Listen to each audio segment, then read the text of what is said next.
la une ce soir, la plateforme nationale des organisations professionnelles du secteur public de Côte d'Ivoire a suspendu son mot d'ordre de grève. L'information a été donnée au cours d'une assemblée générale ce vendredi à l'université Félix Houphouët-Boigny de Cocody. Il a quitté Abidjan ce matin pour se rendre en Éthiopie. Le vice-président de la République, Daniel Kablan-Duncan, va y représenter le chef de l'État à la 28e session ordinaire de la conférence de l'Union africaine. La rencontre verra notamment l'élection du nouveau président de la Commission de l'Union africaine. Le Trésor public s'active à mobiliser près de 1200 milliards de francs CFA cette année. L'institution financière compte sur la participation des SVT, les spécialistes en valeur du Trésor. Bonsoir et bienvenue.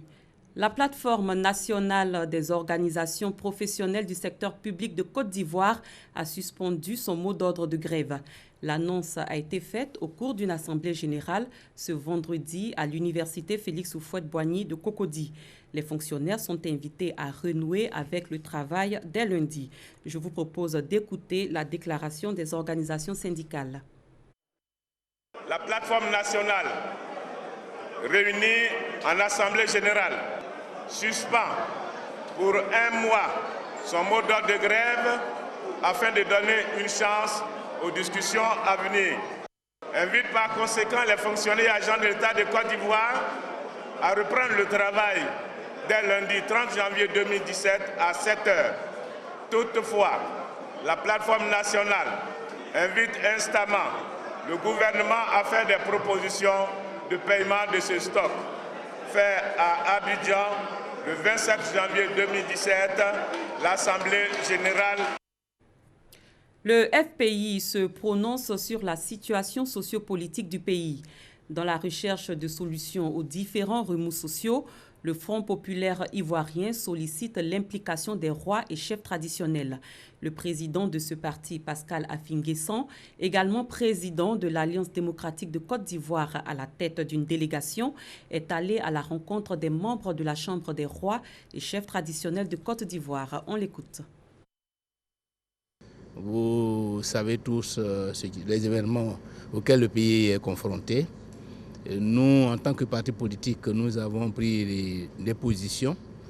Nous pensons qu'en pareille circonstance, l'implication des rois et chefs traditionnels de Côte d'Ivoire serait la bienvenue pour aider notre pays à retrouver la paix, le chemin de la stabilité et en particulier à réconcilier les fils et les filles de ce pays divisés depuis plusieurs années par les graves crises antérieures.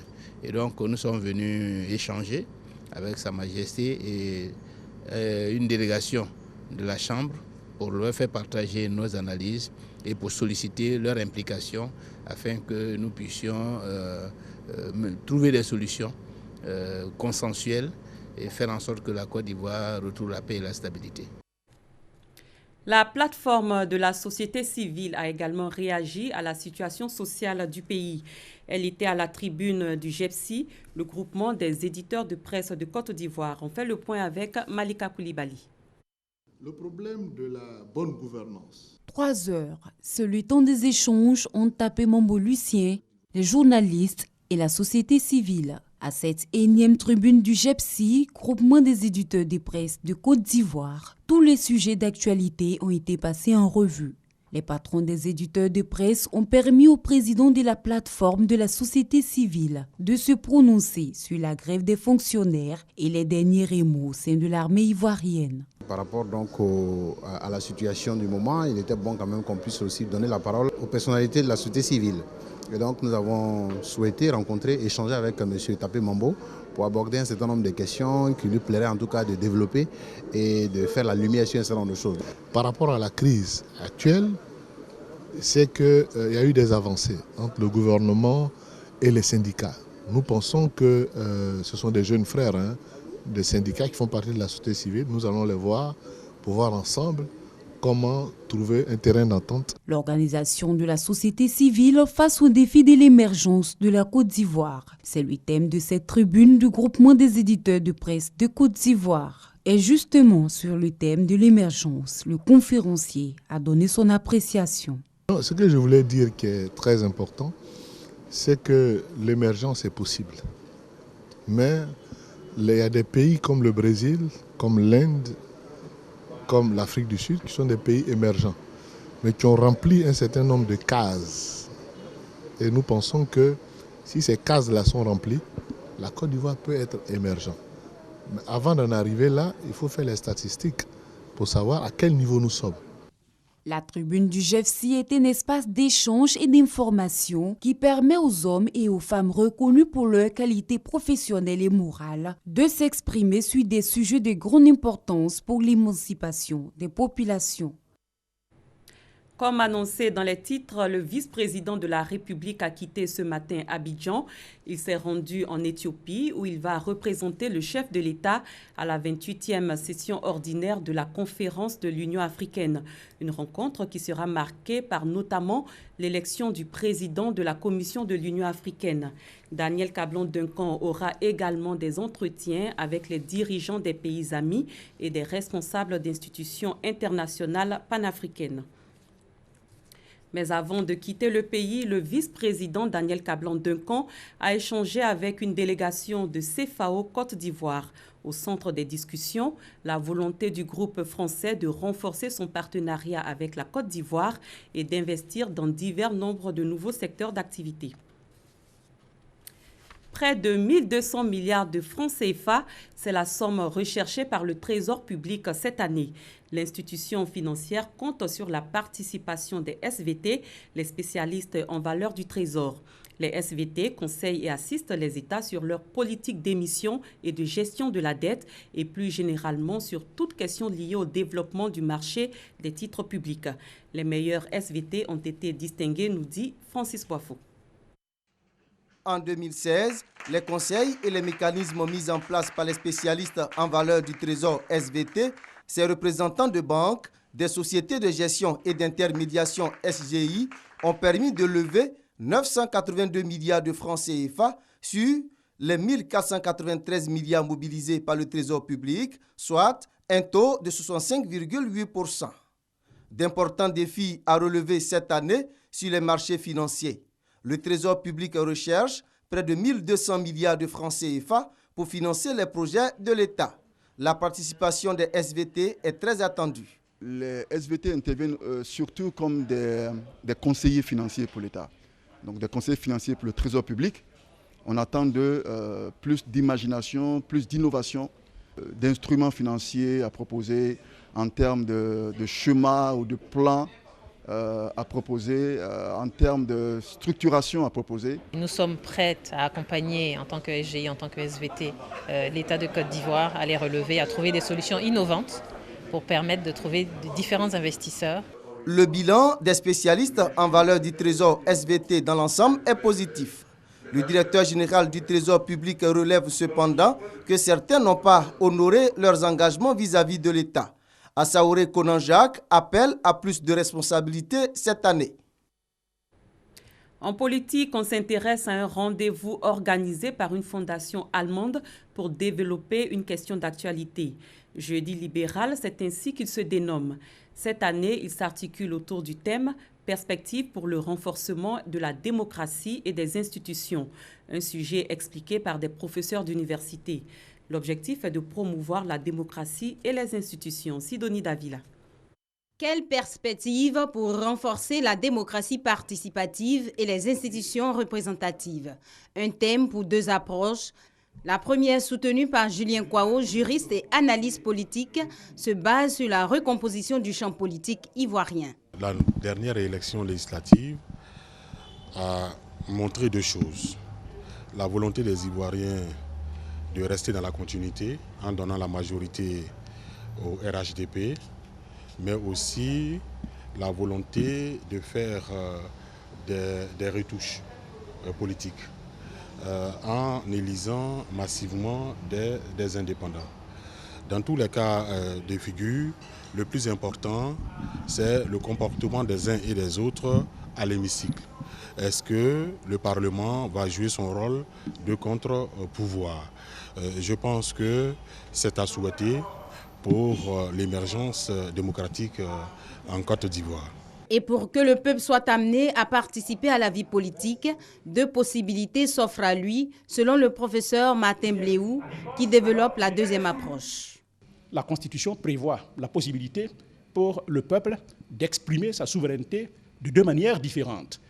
La première formule, c'est à travers ses représentants élus, et la deuxième formule, c'est que le peuple intervienne lui-même directement par la voie du référendum. Et le peuple n'organise pas le référendum par lui-même. Le référendum est suscité par le président de la République. Pour les questions présentant une importance sociale accrue, il serait indiqué que le référendum soit utilisé.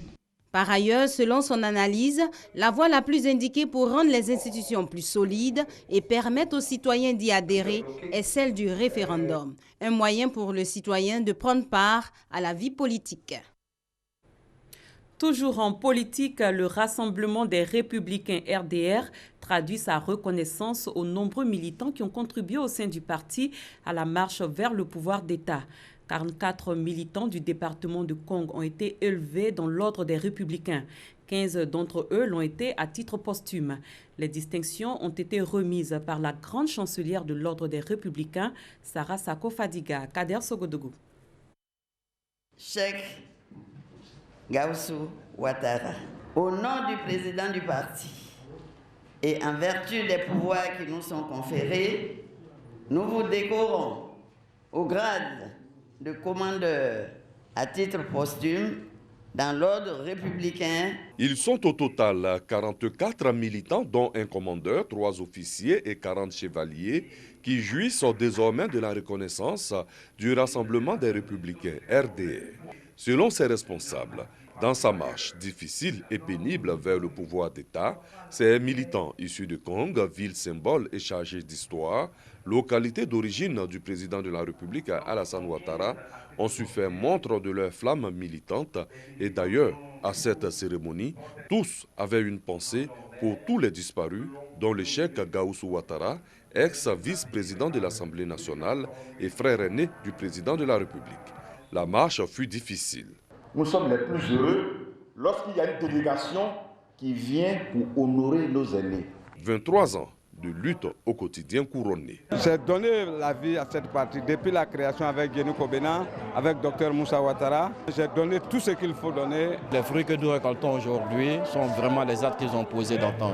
Et vraiment de là où ils sont, qu'ils reposent en paix. Avant Kong, la grande chancelière de l'Ordre des Républicains, Sarah Sako Fadiga, a également décoré les militants de Fekese-Dougou et de Wangolo-Dougou. L'Office national d'identification ONI table sur l'amélioration des systèmes d'enregistrement des faits d'état civil et l'établissement des statistiques de l'état civil. Il a organisé une formation. Elle vise à mettre en place un registre national efficace des personnes physiques. Abou Sanogo. Une session de formation animée par des experts nationaux et internationaux à l'endroit des acteurs nationaux pour réformer et améliorer les systèmes d'enregistrement des faits d'état civil et d'établissement des statistiques de l'état civil. Elle va permettre aux participants de s'approprier l'ensemble des étapes du processus d'évaluation devant mener à l'adoption du plan stratégique de renforcement du système d'enregistrement des faits d'état civil et de la production des statistiques de la Côte d'Ivoire. Il faut une identification fiable des personnes. Or, l'identification fiable des personnes va à la source de cette identité qui est l'état civil. Donc, il faut diagnostiquer l'état civil, enlever toutes les aspérités qui entourent cet état civil, en l'effet d'obtenir une identité fiable, connaître le vrai statut des personnes. Pendant 4 jours, les groupes thématiques constitués des acteurs nationaux vont bénéficier de l'appui des experts internationaux dans le processus de mise en place du registre national des personnes physiques. Le chef de l'État souhaite asseoir en Côte d'Ivoire un système d'état civil fiable et statistiquement utile qui va servir de base pour mettre en place le registre national des personnes physiques. Donc dans cette perspective, nous allons accompagner les groupes thématiques.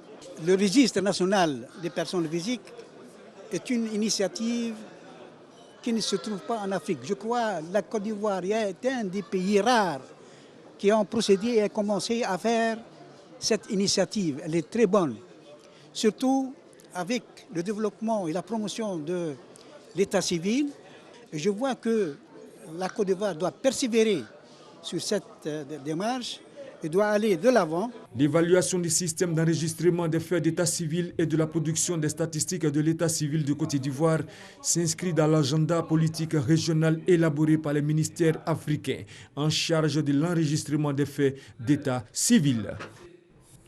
Dans le domaine de la science, les universités africaines veulent former des élites capables d'aider la société. Elles tablent donc sur l'innovation. Le sujet a été débattu lors d'une conférence initiée par l'ASCAD. Astoutouri. La science comme moelle épinière de toute invention en vue d'un développement durable. C'est le défi que devront relever les universités africaines. Pour le professeur Antoine Owo Asepo, président de la commission Projets et études de l'Académie des sciences, des arts, des cultures d'Afrique et des diasporas africaines, ASCAD, il faut former les élites et réorienter la formation. L'innovation, c'est la bataille qu'il faut gagner. C'est la capacité pour un homme, pour un pays, pour une institution de chercher pour changer. Mais pour changer, il faut chercher. Donc les deux choses sont liées. Si vous ne créez pas les conditions de l'innovation, vous resterez à la traîne. L'Afrique est à la traîne. Il faut donc changer véritablement notre université pour en faire des instruments qui forment des élites capables d'aider les sociétés et non pas ceux qui parlent uniquement. Cette conférence publique, qui avait pour thème les universités africaines face à la question de l'innovation, a permis des échanges fructueux entre les universitaires et les hommes politiques. Tous sont unanimes sur la nécessité d'une implication des décideurs politiques pour faire des universités africaines le berceau de l'innovation. Les puissances hégémoniques, c'est là-bas que toujours il y a les prix Nobel. C'est pas combiner, c'est parce que les gens, ils mettent 40 ans, ils mettent de l'argent et ils savent où ils vont. C'est ce qu'il faut qu'on fasse. Chercher et valoriser, ce n'est pas la même chose. Il faut un autre financement. L'Académie des sciences, des arts, des cultures d'Afrique et des diasporas africaines, ASCAD, a été créée le 1er septembre 2003 à Abidjan. Elle vise la croissance économique et le progrès social. Parmi ses membres figurent des scientifiques, des philosophes, des écrivains, des artistes et des inventeurs. Un mot de communication, le réseau ivoirien des communicants a tenu sa conférence annuelle. Au menu des réflexions, le rôle des communicants pour une bonne gouvernance des entreprises en Côte d'Ivoire, outils et compétences. La Haute Autorité pour la bonne gouvernance appelle le réseau à promouvoir les bonnes pratiques. Herman Niami. Invité de la conférence annuelle du réseau ivoirien des communicants, la Haute Autorité pour la bonne gouvernance. En invitant cette structure à cette conférence, les initiateurs entendent mieux faire connaître ces missions et aussi s'instruire sur le rôle que peuvent jouer les communicants au sein d'une entreprise afin de favoriser la bonne gouvernance. Les bénéfices de l'entreprise ne sont pas que financiers. Le bénéfice de l'entreprise est également en termes de capital image. Et le rôle du communicant, justement, va aider avec un plan d'action structuré, stratégique, aider à booster donc l'entreprise au-devant de ses chiffres, au-devant de son image. Pour les panélistes, il est important de doter toutes les entreprises d'une équipe de communication. Pour eux, en le faisant, cela rendra leurs actions plus visibles pour faciliter la bonne gouvernance. Plus les acteurs sont informés sur leurs droits et leurs obligations, et plus l'information elle est passée à tous. C'est en cela que la communication est au centre même de la bonne gouvernance. Représentant le président de la Haute Autorité pour la bonne gouvernance à cette cérémonie, le professeur Ouraga Oubou n'a pas manqué d'encourager cette initiative. Pour lui, la communication est un élément central de la bonne gouvernance. Par cette initiative, vous contribuez au renforcement de la gouvernance des entreprises locales et l'organisation des présentes assises sont de bon augure pour la prévention et la lutte contre la corruption et les infractions assimilées. Le réseau ivoirien des communicants RICOM s'est donné comme objectif de créer un cadre d'échange sur des thématiques d'intérêt général et proposer des solutions concrètes et pragmatiques pour l'amélioration continue des processus des métiers de communicants, marketeurs et commerciaux. Le RICOM a vu le jour en février 2015. Nous changeons de registre. La pré-collecte d'ordures est un métier qui nourrit son homme. Deux jeunes gens le prouvent bien et sont même cités en exemple dans leur quartier à Angré, dans la commune de Cocody. Mohamed et Samy exercent leurs activités avec passion et courage. Ils travaillent depuis bientôt 7 ans sur des sites de pré-collecte d'ordures. Pagasoro Kone est allé à leur rencontre. Mohamed et son ami Samy vivent dans cette baraque située en plein cœur du quartier Valentin d'Angré Château Extension dans la commune de Cocody. Une baraque qu'ils ont bâtie de leurs propres mains. Elle est située au milieu de ces bacs à ordures. Normal selon eux. Ils doivent régulièrement assainir ces sites de précollecte d'ordures ménagères en mettant dans ces bacs à poubelle les ordures déversées par les riverains. Au chômage, ils se disent fiers d'avoir choisi ce métier. Le travail est gâté au garage en haut. On travaille là-bas. Donc vraiment, comme le travail est gâté là-bas, si c'est ça là, il a aimé pour travailler, pour m'aider un peu, pour voir comment, si il veut me retrouver dans ça. J'ai choisi ce métier pour ne pas voulu. Surtout quand je suis dans ça, même moi, ça ne m'arrête pas, mais je fais mes petits besoins et ça quand même. Une activité qui leur permet de subvenir à leurs besoins et à ceux de leurs familles respectives. C'est ce petit argent qu'on gagne là. On met aussi à la maison. Maintenant, le peu qui reste à côté, on peut prendre ça pour payer les petits médicaments. On se retrouve. La précollecte d'ordures ménagères, un métier qui n'est pas sans risque pour Mohamed et son ami. On n'a pas de gants, les cache-nez. On a les difficultés pour se soigner parce que l'argent est suffisant. Malgré les difficultés, ils exhortent les jeunes au chômage ou en quête d'emploi à éviter la facilité. Ce que je peux dire à les enfants, à les jeunes, mes catégories, ils vont se lever pour travailler un peu, même si c'est pour aller au marché, pour aller prendre les brouillettes, pour lui, pour travailler. On peut venir ici, mais on peut se défendre ensemble aussi. Tout ça, c'est bon aussi, quoi.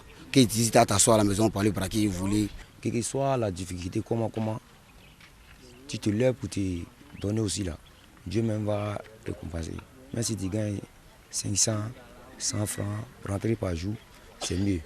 Mohamed et son ami se sont tournés vers cette activité de précollecte d'ordures après la destruction de leur magasin à la ferraille d'Adjamé où ils exerçaient le métier de mécanicien auto. En santé, lutte contre le sida, la Commission nationale des droits de l'homme CNDH-CI s'implique dans le combat pour l'éradication de cette pathologie. On en parle avec Malika Koulibaly.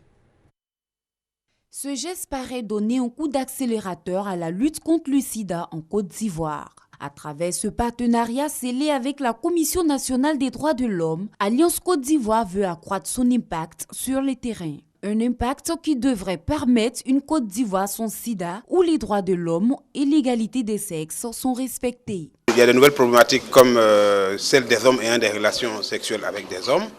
Vous imaginez qu'en dehors de la stigmatisation, il faudrait qu'eux-mêmes y comprennent et que les populations comprennent, que ceux qui interviennent dans les soins comprennent que ces gens, quand ils s'adressent à eux, ont des droits comme tout être humain et que malgré leur état, malgré leur choix sexuel, ils ont droit aux soins.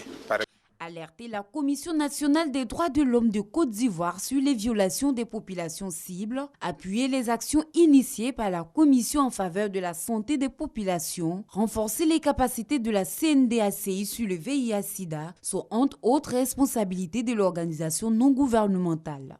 Des responsabilités qui cadrent bien avec les aspirations de la Commission nationale des droits de l'homme. La stigmatisation est une violation des droits de l'homme. Une personne malade doit avoir, n'est-ce pas, le soutien de ses proches. Et quand cela n'est pas le cas, ça devient un vrai problème de droits de l'homme. Et ces cas doivent être documentés par la commission que nous sommes. La stigmatisation des personnes vivant avec le VIH et le sida est encore d'actualité. La dernière enquête démographique et de santé montre que 92% des hommes ne tolèrent pas les personnes vivant avec le VIH-Sida, ce qui constitue un véritable frein à la lutte contre cette pandémie, d'où toute l'importance de cet accord de promotion des droits de l'homme. Parlons coopération. Le président du Comité économique et social européen est à Abidjan. Il effectue une visite d'amitié et de travail dans le pays à l'invitation du président du Conseil économique et social, Charles Kofi Dibi. Les deux institutions envisagent de renforcer leur coopération. Sidonie Davila. Il est à sa première visite en terre africaine. Georges Dassis, président du Comité économique et social européen, en foulant le sol ivoirien, a voulu d'abord rendre l'ascenseur au président du Conseil économique et social, Charles Kofi Dibi, en mission à Bruxelles du 20 au 21 septembre dernier. La visite de travail et d'amitié entre les deux institutions vise plusieurs objectifs. Mon visite signifie pour moi personnellement, mais aussi en tant que président du Comité économique et social européen, un geste d'amitié envers le président et une volonté d'une coopération renforcée avec le Comité économique et social de la Côte d'Ivoire, mais aussi avec les institutions similaires de l'Afrique en général. Comme vous savez, nous travaillons ensemble aussi dans le cadre des accords à l'origine de Lomé et puis de Cotonou, donc dans le cadre de la coopération entre associations africaines et européennes, de la Caraïbe et du Pacifique aussi bien sûr. D'autres sujets d'intérêt commun seront également abordés pendant le séjour de l'hôte du Conseil économique et social. Arrivé avec son épouse ce vendredi après-midi, Georges Dassis a été accueilli par plusieurs membres du Conseil économique et social ivoirien. La Fédération de la Russie et la Côte d'Ivoire entretiennent aussi de bonnes relations d'amitié et de coopération depuis 50 ans. Une belle amitié entre deux nations qui vient d'être célébrée par l'ambassade de la Russie en Côte d'Ivoire. Les deux parties, ivoiriennes et russes, s'engagent à renforcer leur coopération, comme nous l'explique Thomas Guessambi. 1967-2017. Voilà bientôt 50 ans que l'ex-Union des républiques socialistes soviétiques URSS, aujourd'hui Fédération de Russie, et la République de Côte d'Ivoire entretiennent des liens d'amitié et de coopération. En organisant une cérémonie dédiée à ce demi-siècle de relations diplomatiques, il était question pour Vladimir Baïkov, au nom de son gouvernement, d'explorer d'autres champs de coopération restés jusqu'ici en friche. Avec nos contacts au niveau politique, nous pouvons créer l'environnement propice pour bien, si vous voulez, assurer cette coopération économique mutuellement avantageuse. Bien que pour les opérateurs investisseurs russes, et en même temps, je vais travailler pour que aussi les opérateurs ivoiriens soient intéressés par le marché russe pour les déboucher sur les grands marchés. Il y a beaucoup de possibilités, que ce soit dans l'agriculture, que ce soit dans l'industrie, dans les mines, dans le pétrole, dans la formation, dans les services financiers. La Fédération de Russie est un grand pays, c'est un pays qui a beaucoup de potentiel et de possibilités. Et donc nous, en Côte d'Ivoire, qui souhaitons enlever l'émergence, c'est un partenaire avec qui nous pouvons bénéficier. Et donc, nous souhaitons donc renforcer, dynamiser cette coopération. Après les échanges de civilités, les deux pays, par le canal diplomatique, promettent de se retrouver dans les semaines à venir pour préparer les premières missions d'hommes d'affaires. Faisons à présent le tour de l'actualité internationale du jour. Rendons-nous tout d'abord en Gambie avec l'arrivée du nouveau président Adama Barrow, ensuite en Grèce et enfin aux États-Unis qui renforcent sa coopération avec la Grande-Bretagne. C'est une proposition de Gabriel Zani. Le nouveau président gambien Adama Barrow est rentré du Sénégal le jeudi où il s'était réfugié 2 semaines plus tôt, Yahya Jammeh ayant refusé de céder le pouvoir. Après d'intenses négociations, le président sortant gambien a accepté de partir en exil en Guinée équatoriale le samedi 21 janvier. À l'aéroport de Banjul, Adama Barrow a trouvé sur son passage une foule en liesse. Mais le président gambien ne veut pas perdre plus de temps après 6 semaines de crise. Il doit se mettre au travail et relancer l'économie du pays qui figure parmi les États les plus pauvres au monde. La Grèce refuse d'extrader 8 officiers turcs, 6 pilotes et 2 techniciens réfugiés en Grèce depuis leur fuite de la Turquie. Les 8 militaires turcs sont accusés d'avoir participé au putsch raté de juillet 2016. La Turquie a émis une deuxième demande d'extradition et a menacé la Grèce d'annuler l'accord de réadmission des migrants. En visite aux États-Unis, Theresa May a rencontré Donald Trump ce vendredi. Objectif: renforcer les relations et la coopération entre les États-Unis et la Grande-Bretagne. Mais déjà le jeudi, devant des républicains réunis à Philadelphie en Pennsylvanie, la première ministre britannique Theresa May a appelé les États-Unis à se méfier de la Russie. La chef du gouvernement britannique a promis aussi de maintenir son pays et les États-Unis dans une relation spéciale et désire commencer des négociations sur un éventuel accord commercial, maintenant que son pays prépare sa sortie de l'Union européenne. Les hostilités ont commencé entre le Mexique et les États-Unis. Le président mexicain Enrique Peña Nieto a décidé d'annuler sa visite à Washington prévue mardi prochain. Décision prise au lendemain de la signature par le président américain Donald Trump d'un décret pour lancer la construction d'un mur à la frontière avec le Mexique. Le ton monte entre les deux pays. Le président mexicain a signifié à Donald Trump qu'il ne croit pas en la construction de ce mur et il ne le financera jamais. Gabriel Zani. Les relations se tendent un peu plus chaque jour entre les États-Unis et le Mexique au sujet de la construction des murs frontaliers entre les deux pays. Quelques jours après son investiture, le président américain Donald Trump signe plusieurs décrets. Parmi ces décrets, la construction des murs entre les États-Unis et le Mexique dans le but de limiter l'immigration clandestine mexicaine. Le Mexique pourrait également payer la facture de la construction de ce mur. Aussitôt, le président mexicain Enrique Peña Nieto et l'opposition s'indignent d'une telle tournure des relations mexico-américaines et dénoncent l'attitude du président américain. Hier jeudi, sur son compte Twitter, Enrique Peña Nieto annonce qu'il annulait sa rencontre avec son homologue américain prévue à Washington le 31 janvier. Pour le président mexicain Donald Trump, la rencontre sera inutile vu l'état actuel des relations entre les deux pays. Les mesures du président américain sont vécues comme une humiliation au Mexique. Le décret signé par Donald Trump souligne également la présence de 5000 policiers supplémentaires pour protéger les frontières, la création de centres de rétention pour accélérer les reconduites de clandestins. 12 millions de Mexicains vivent aux États-Unis, dont 5,7 millions sont sans papier. Une grave crise diplomatique entre les deux pays qui entretiennent des relations depuis toujours. Si les discussions États-Unis-Mexique qui se déroulent en ce moment échouent, les Mexicains peuvent quitter l'ANULA, cet accord de libre-échange en vigueur depuis 1994 et qui représente par an un commerce bilatéral d'environ 2655 milliards de francs CFA.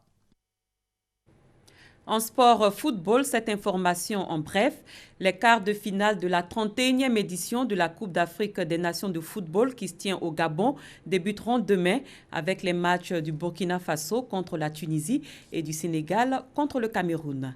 C'est la fin de cette édition. Merci de l'avoir suivi. Très bonne fin de soirée sur RTI 1.